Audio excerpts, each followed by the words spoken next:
All right, guys, let's go ahead and shift over to Intuitive Surgical, ticker ISRG. Clay, so Intuitive Surgical reported a while ago, reported in August, and it's been a little while, but it was certainly a great quarter, right? We saw so many things have improved coming through the COVID year, where so many of the procedures, elective, even though things that people need to have done, were delayed or put off. But their business model is really kicking off, and the innovation engine there is still working. Yeah, absolutely. And for those who aren't familiar with Intuitive Surgical, it's a robot assisted surgical system. So essentially, instead of using a human surgeon's hand who can have tremors or, kind of jerky movements at any given time, which could lead to unfortunate complications, they have surgeries that reduce all of these kind of variables to have more consistent outcomes, with the end goal of trying to reduce overall costs, whether it's for the hospitals, for the patients, et cetera. So as many of you might imagine, surgery was tough, tough in 2020, but it is starting to show signs of rapidly coming back. A couple financial notes: 77% year-over-year jump in surgeries in the U.S. Quarter over quarter for the second quarter of 2021 versus 2020. And then they also were generous enough to compare the 2-year growth. So that was 16% annualized growth from the second quarter of 2019 to the second quarter of 2021 in just the US. International appears to be coming back. So they had a 51% jump year over year internationally. And on that 2-year basis, just under 20% growth annualized. And more importantly, some of the emerging markets, particularly China, are really starting to install more systems. So China is very regulated in terms of having a limit to how many surgical systems, whether it's Intuitive or elsewhere, that they can bring in on an annualized basis. And they actually raised that this year, which was an encouraging sign for Intuitive Surgical. And they have since seen a 40% jump in installed systems in just China year over year.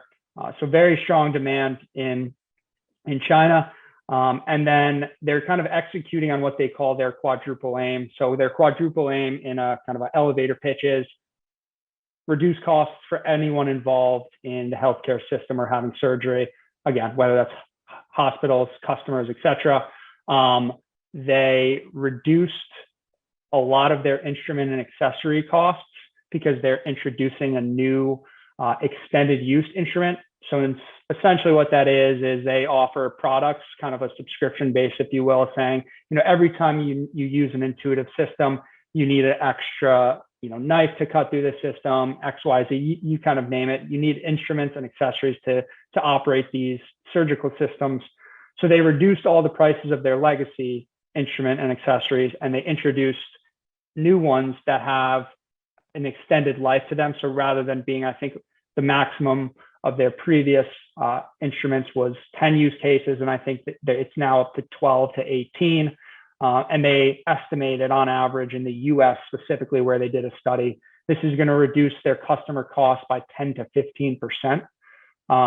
So just a totally customer obsessed company. And if you think about it, if you're a hospital, you're going to really, really stick to that supplier that is reducing your costs, whether it's reducing the cost of the instrument and accessories, extended the use case or the life, I should say, of the surgery.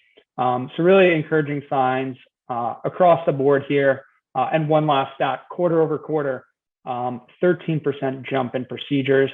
And procedures is really, really, if you were going to look at one metric for this company, it's procedures, because they're using the systems, they're using the instruments and accessories, and hence, producing revenue for Intuitive. So very encouraging. Yeah, so I want to highlight unit sales too. Units, Da Vinci units sold over 320. I think it was like 80% higher than the year over year period, which makes sense, right? Hospitals weren't doing anywhere near as many procedures in the second quarter. It made no sense to replace or deploy new machines. So that part of the business is recovered, which says good things about the continued success of this product. It's so sticky, Clay. You talked about that. It's more than just for the healthcare providers driving costs down, which is very important. But this is what this generation of surgeons is trained on. This is the way they perform surgeries. So that by itself is a massive barrier to entry for any other company to replace the Da Vinci system in these hospitals. And I don't think we can overstate that enough. And also the razor and blade model. I mean, this is hundreds of thousands of dollars. It's a six-figure razor, right? Start there. They make money selling the Da Vinci robot. They make good money on the robot, but they really make money selling those consumables, Clay, that you were talking about there. I love it. This is one of like those under the radar winners that I've owned for a long time and never really think about it. And now it's a big piece of my portfolio. Nick, I know you like the business too. Yeah, I agree with what you just said, Jason. It's a nice healthcare play that you can buy and just forget about it. It's going to do its thing.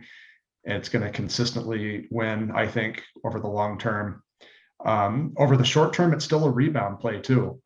They said in their last earnings call that especially here in the U.S. and in some other markets, they're still dealing with impacts from the pandemic, especially as now this Delta variant going through. There's still some restrictions on surgeries taking place in some areas. So in the short term, it's still a rebound play as effects of the pandemic ease. And then as Clay was elaborating on, it's just such a sticky product. It's not really going to get replaced once it gets installed into a hospital or a surgery center. And there are just so many procedures out there that can still benefit from some automation. They also have gotten themselves into the software business too. Early last year, they bought that company Orpheus Medical, I believe it's called Orpheus Medical, to kind of help hospitals with their information systems. So in addition to the robotic surgery, just tons of optionality for this business.